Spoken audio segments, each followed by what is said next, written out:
Hello बच्चों, welcome to संकल्प भारत। मेरा नाम है भारती और मैं आपकी ज़ूलॉजी एजुकेटर हूँ। आज के इस वीडियो में हम लोग करने वाले हैं मेंस्ट्रुअल साइकिल, वो भी सिर्फ 10 मिनट में। अब आप लोग को पता है इस चैप्टर से यानी कि ह्यूमन रिप्रोडक्शन से बहुत सारे क्वेश्चन पूछे जाते हैं और उन क्वेश्चंस में से जो क्वेश्चन ज़्यादा निकल के आते हैं वो इस टॉपिक से निकल के आते हैं और थोड़ा सा इंपॉर्टेंट टॉपिक है ये, यानी कि बाकी सब चीज़ों से, है ना। सब इंपॉर्टेंट है लेकिन थोड़ा सा ज़्यादा इंपॉर्टेंट है। तो यार मेंस्ट्रुअल साइकिल हम लोग बात कर लेते हैं। अब हम सबको पता है कि मेंस्ट्रुअल साइकिल क्या है। मेंस्ट्रुअल साइकिल बेसिकली हमारी साइक्लिकल चेंजेस होती हैं जो हर मंथ होती है, जिसमें आपकी एंडोमेट्रियम बनती है फिर टूटती है। बन क्यों रही है? क्योंकि उसे फर्टिलाइजेशन का इंतजार है। और टूट क्यों रही है? क्योंकि फर्टिलाइजेशन नहीं हुई तो बुरा मान के टूट जाती है। ठीक है। अब जो आइडियल मेंस्ट्रुअल साइकिल हम लोग आज पढ़ने वाले हैं that is of 28 days. NCERT वही साइकिल पढ़ाती है। ठीक है। अब जब स्टार्ट होती है किसी एक विमेन में, किसी एक फीमेल में, जब पहली बार मेंस्ट्रुअल साइकिल आती है तो उसको हम लोग बोलते हैं मेनार्क। और जब लास्ट मेंस्ट्रुअल साइकिल होती है, end of menstrual cycle is known as menopause. Pause से समझ आ ही रहा होगा और हम लोग वैसे भी 8वीं से पढ़ते आ रहे हैं ये दो टर्म्स। अब जब हम लोग मेंस्ट्रुअल साइकिल की बात करते हैं तो मेंस्ट्रुअल साइकिल के टाइम पे दो जगह पे चेंजेस होती हैं। वो दो जगह कौन है? एक चेंजेस चल रही होती है यूट्रस के अंदर, वॉल के अंदर, एंडोमेट्रियम के अंदर, और दूसरी चेंज चल रही होती है ओवरी के अंदर। वो दोनों चेंजेस हम लोग पहले पढ़ेंगे, फिर हम लोग देखेंगे इसके हार्मोनल इंपैक्ट कैसे कैसे पड़ता है। अब पहले मान लो कि हम लोग स्टार्ट कर रहे हैं उस फेज से जब एंडोमेट्रियम ब्रेक डाउन कर रही है। तो for 5 days endometrium break down करती है और इस फेज को हम लोग बोलते हैं मेंस्ट्रुअल साइकिल, मेंस्ट्रुअल फेज बोलते हैं। अब एंडोमेट्रियम ब्रेक डाउन हो गई है, इसका मतलब ये थोड़ी है कि फिर से नहीं बनेगी। बनेगी भैया, ये अपनी हिम्मत नहीं हारती है, तुम्हें भी नहीं हारनी है। ठीक है। अब क्या होगा? 5th डे के बाद आपकी जो मेंस्ट्रुअल साइकिल है वो ग्रो करने लग जाएगी, फिर से बनने लग जाएगी, फिर से इंतजार करेगी किसका? फर्टिलाइजेशन का। तो जब वो बन रही है तो उस फेज को हम लोग बोलते हैं प्रोलिफरेटिव फेज बोलते हैं हम लोग उसको। ठीक है।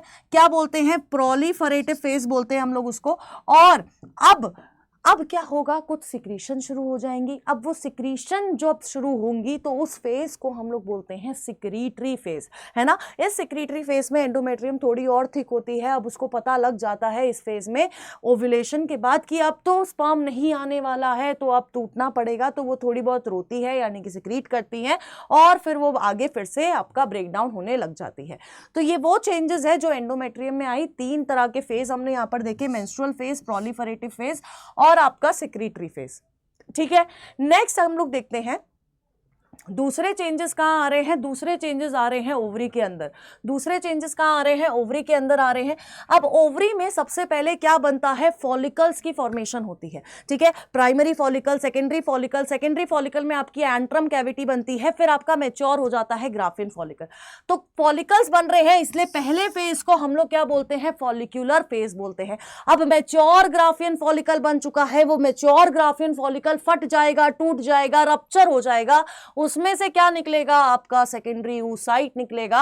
अब इसको हम लोग, इस फेज को जब रिलीज ऑफ सेकेंडरी oocyte हो रहा है, हम लोग क्या बोलेंगे? इसको हम लोग बोलेंगे ओव्यूलेशन। अब वो जो ग्राफियन फॉलिकल रप्चर हो गया था वो कन्वर्ट किसमें होता है? कॉर्पस ल्यूटियम में, जो कि एक येलो कलर की बॉडी होती है, और फिर एक बनता है कॉर्पस एल्बिकस जो कि व्हाइट कलर्ड बॉडी होती है। तो ल्यूटियम बन रहा है, इसलिए तीसरा फेज कौन सा हुआ? आपका ल्यूटियल फेज। तो ओवरी में 3 फेज कौन से हुए? आपका फॉलिक्यूलर, ओव्यूलेशन और ल्यूटियल फेज नाम के ये 3 फेजेस होते हैं। ठीक है। अब कुछ हार्मोनल चेंजेस होते हैं, सब कुछ हार्मोन के वजह से ही तो हो रहा है। तो बेसिकली जब हम लोग बात करते हैं हार्मोनल चेंजेस की, 2 जगह के हार्मोन इस मेंस्ट्रुअल साइकिल को कंट्रोल कर रहे हैं। पहले हैं ओवरी के हार्मोन, कौन से? ईस्ट्रोजन और प्रोजेस्टेरोन। और दूसरे हैं एंटीरियर पिट्यूटरी के हार्मोन, कौन से? LH और FSH, यानी कि ल्यूटिनाइजिंग हार्मोन और फॉलिकल स्टिमुलेटिंग हार्मोन। अब सबसे पहले ओवरी में क्या हो रहा था? फॉलिकल्स बन रहे थे। फॉलिकल्स बनाने के लिए FSH चाहिए कि नहीं चाहिए? बिल्कुल चाहिए। तो सबसे पहले क्या होता है? सबसे पहले क्या होता है? FSH रिलीज होता है, फॉलिकल्स बनते हैं। फॉलिकल्स में थीका इंटरना बनेगी। थीका इंटरना क्या रिलीज करेगी? आपका ईस्ट्रोजन रिलीज करेगी। तो अब यहां पर जब FSH रिलीज हुआ, थीका इंटरना बनी, तो थीका इंटरना के बाद क्या बनने लग गया है? यहां पर ईस्ट्रोजन सिक्रीट होने लग गया है। ठीक है। अब ये जो ईस्ट्रोजन है, जब ये सिक्रीट होने लगता है, ये आपकी एंटीरियर पिट्यूटरी के पास एक पॉजिटिव फीडबैक लेके जाएगा। क्या करेगा? एक पॉजिटिव फीडबैक लेके जाएगा, जिससे एंटीरियर पिट्यूटरी खुश हो जाएगी और बोलेगी अब मैं LH भी रिलीज करूंगी।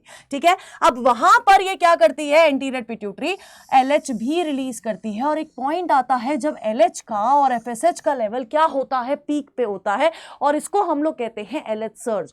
LH सर्ज आता है ऑन द डे 13th, और 14th डे पे क्या हो जाएगा, ओव्यूलेशन हो जाएगा।